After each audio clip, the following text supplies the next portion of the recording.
Bisik doa waktu pagi dan doa hari siang, bisik doa malam sunyi agar hatimu senang. Salam sejahtera untuk kita semua, Shalom. Waktu yang indah ini mari kita siapkan hati dan pikiran kita. Kita akan merenungkan kebenaran firman Tuhan. Sebelumnya mari kita berdoa. Bapa di sorga, kebutuhan kami saat ini ialah hadirnya kuasa Roh Kudus di tengah-tengah kami. Kiranya boleh menguasai hati dan pikiran kami, agar setiap firman yang akan kami baca dan renungkan kami boleh pahami. Di dalam nama Yesus, nama yang indah, kami selalu berdoa dan mengucap syukur. Amin. Renungan hari ini berjudul Mengendalikan Kemarahan. Ayat inti Efesus 4 ayat 26-31. Apabila kamu menjadi marah, janganlah kamu berbuat dosa. Janganlah matahari terbenam sebelum padam amarahmu. Janganlah ada perkataan kotor keluar dari mulutmu. Segala kepahitan, kegeraman, kemarahan, pertikaian dan fitnah hendaklah dibuang dari antara kamu. Demikianlah pula segala kejahatan. Jika Anda seperti kebanyakan orang, hampir tidak ada satu hari pun yang berlalu tanpa mengalami situasi yang membuat Anda marah. Orang yang melanggar antrean, lalu lintas yang padat, bos yang mengkritik dan menyalahkan secara tidak adil, pengkhianatan sahabat terbaik Anda, perselingkuhan pasangan Anda, pola hidup menyimpang anak Anda, atau pelecehan seksual. Anda marah dan sengsara.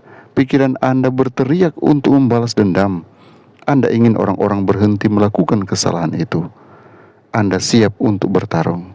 Tetapi sebagai seorang Kristen, bagaimana Anda mengatasi amarah yang membara seperti itu?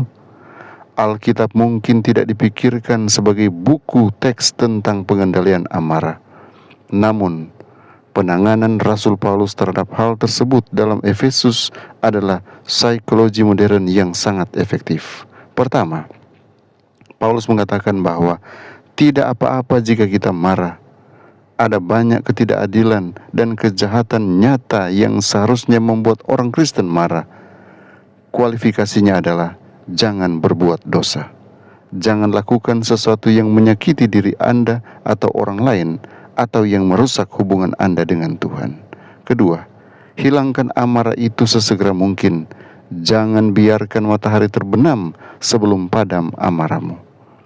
Bicarakan masalahnya, berdoalah untuk orang lain, dan berdamailah. Jika Anda menjaga amarah dan kepahitan dalam hati, itu akan membusuk. Jika Anda tidur dalam keadaan marah, hal itu akan diproses dan disimpan dalam otak Anda, memberi kesan yang lebih kuat pada jiwa Anda. Semakin cepat masalah diselesaikan, semakin cepat pula Anda bisa kembali ke jalur yang benar bersama Tuhan. Ketiga, jangan biarkan perkataan yang tidak sehat keluar dari mulut Anda. Mengekspresikan kemarahan secara verbal sangat merusak. Hal ini tidak hanya mempersulit rekonsiliasi, tetapi juga meningkatkan resiko serangan jantung 2 kali lipat dalam 2 jam setelah sebuah episode kemarahan yang sedang atau lebih besar. Apakah itu layak? Keempat, bersikap baik dan berhati lembut. Adalah fakta yang sudah dikenal bahwa perasaan mengikuti perilaku. Bertindaklah dengan cara yang baik dan hati Anda akan melunak. Lakukan sesuatu yang baik kepada orang yang telah menganiaya Anda, dan Anda akan terkejut melihat bagaimana hal ini mempersiapkan Anda untuk langkah terakhir dalam pengendalian amarah. Kelima, memaafkan. Bukan karena orang tersebut telah bertobat atau merasa menyesal, tetapi karena Tuhan telah mengampuni Anda. Di waktu berikutnya, ketika Anda mulai merasa marah, coba tangani kemarahan Anda dengan cara yang alkitabiah. Mustahil. Ingatlah, Kristuslah yang membuat segala sesuatunya mungkin. Bapa yang Maha Pengampun, ketika saya marah, bantulah saya untuk bertindak sesuai dengan apa yang Yesus ingin saya lakukan. Tuhan Yesus menolong kita memahami firman kebenaran ini. Mari kita berdoa. Bapa di sorga, kami datang dengan penuh ucapan syukur. Penyertaan-Mu sempurna nyata bagi kami. Hari ini kami boleh dikuatkan dengan firman-Mu.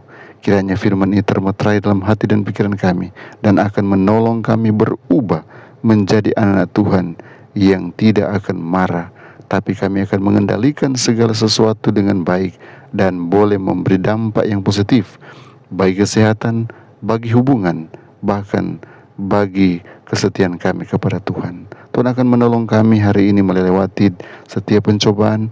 Dengan satu keyakinan kami akan terus menang bersama-sama dengan Tuhan. Kami siap berkarya bagi-Mu Tuhan, melakukan semua tanggung jawab kami. Peganglah tangan kami Tuhan, dan bawa kami kepada kemenangan dan kemenangan. Kalaupun kami diperhadapkan dengan ujian dan tantangan hidup, kami yakini Tuhan di pihak kami dan siap menyelamatkan kami. Karena kasih karunia-Mu dan damai sejahtera-Mu yang melampaui segala akal akan terus menyertai dan berkati kami semua dari sekarang, besok sampai hari Maranatha. Ini doa hamba-Mu, memohon berkat-Mu di dalam nama Yesus Tuhan dan Juru Selamat kami. Amin.